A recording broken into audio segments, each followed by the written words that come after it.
Here's my Glock 32.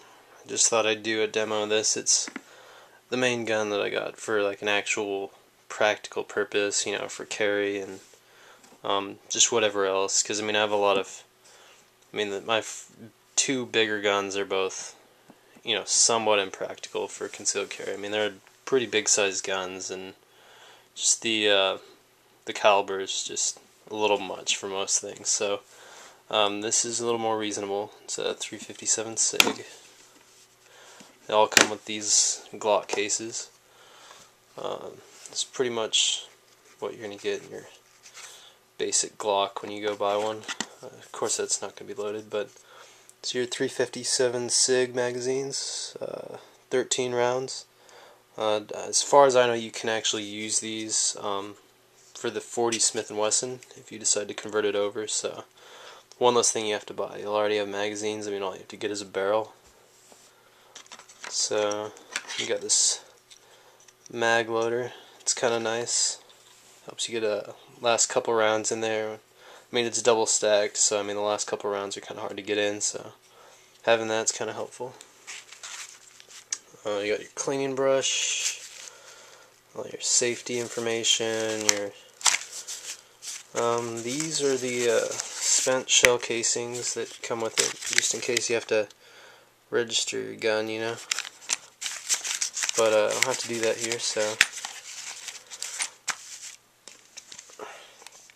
that's your basic no frills Glock. I mean, it's a compact. It's not a full size. I mean, it's a really nice size. It's in between a full size and a subcompact, obviously, but just in size, it's like, you know, big enough to where some people could actually like use it as their, you know, like a police officer could use this as their main gun if they wanted to. They're, you know, this size, a Glock 19 or whatever the department allows. They could use this as their main gun, and it has decent capacity, but yet you have the advantage of being able to get your whole hand on the gun, and it's actually, you know, has a decent barrel length instead of like a, you know, like a little 2-3 inch barrel on there. But anyway, let's see if I can get this. Alright. There we go. As you can see, there's nothing in there. Here's your factory magazine release. It's a little harder to use than on some guns, but I mean, it's really not all that difficult to use. I mean, a little practice, you got it. You can get it extended if you can't get it to work. But Glocks are also really easy to take apart. I mean, a lot of the big complaints with Glocks as far as, you know, taking them apart goes, some people don't like to have to dry fire their guns, and with a Glock, in order to take it apart, you have to dry fire. You just point it in a safe direction, of course. You gotta actually have to dry fire it. And I don't know if I can get this, but let's see.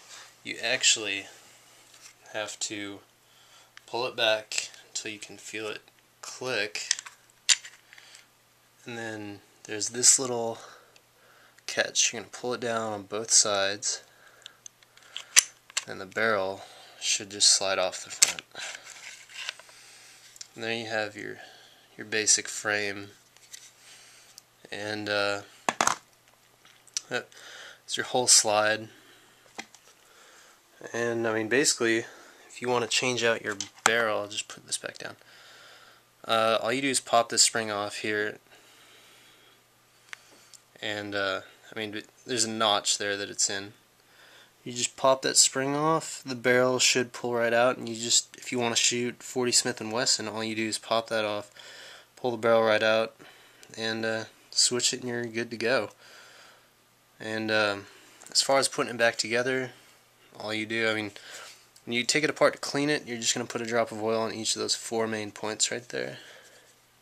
You want to put it back on, you just make sure, you have to make sure that spring is actually in that notch right there.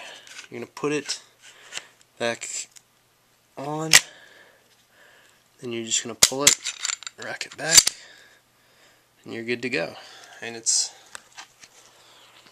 very simple, very, by all accounts, Glocks are really reliable. Like, I haven't put too many rounds through it, but on that note, I've never really had any big problems. It's never, jammed that was the fault of the gun. I mean, I had it jam once or twice, but that was completely user error. There's nothing from the gun. That was just bumping the mag release or something, and bumping the magazine. It was definitely a user error. Once I'd actually gotten a couple of magazines into it, like, had no problems. I mean, definitely user error. Those are your basic Glock sights. Eventually I want to get night sights on this because it's going to be my main gun, but basic Glock sights are pretty good. And one of the other videos, I'm actually comparing the Glock 19 Gen 3 to the Glock 19 Gen 4, and I made a comment about the magazine release being a little harder to use on this one. And I mean, yeah, that is the case. I have an extended mag release that I could put on here, but I don't want to actually change it out if it's going to be my concealed carry gun, because in case anything you ever have to use it, any modification that you do to it can, just not look very good.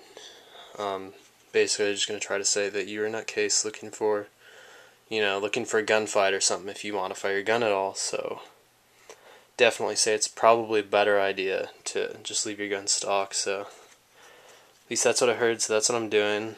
And there's no adjustment on the grip here like there is on the Gen 4, but that's okay, because I just like the way this fits. And on a final note, this if you notice, there is normally like a hole right around there in the frame. That's actually just a frame, like, plug. You can get that at Cheaper Than Dirt or online for like $5. But yeah, I just stuck that in there so junk doesn't get up in the frame there.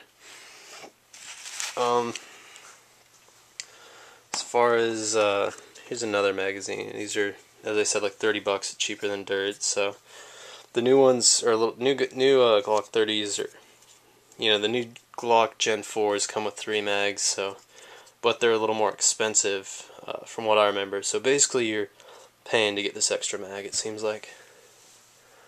There's the Blackhawk holster, paddle part for the Blackhawk holster. I have a review that in a different video. There's just 2 of the different types of ammo I have sitting around. Here's your basic 125 grain Winchester white box full metal jackets. That's what's in here.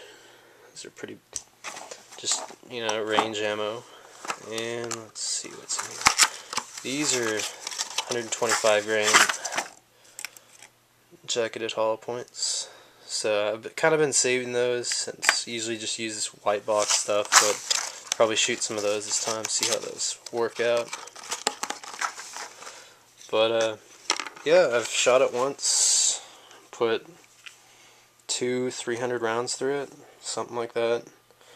I was really surprised that that it does have a bit more recoil than a 9mm. It's a little more pronounced, definitely. I wouldn't say it's not. It's fun to shoot. It's definitely, it's different than the 9mm. 9mm is definitely a little less. This is kind of snappy. It's a kind of snappy gun.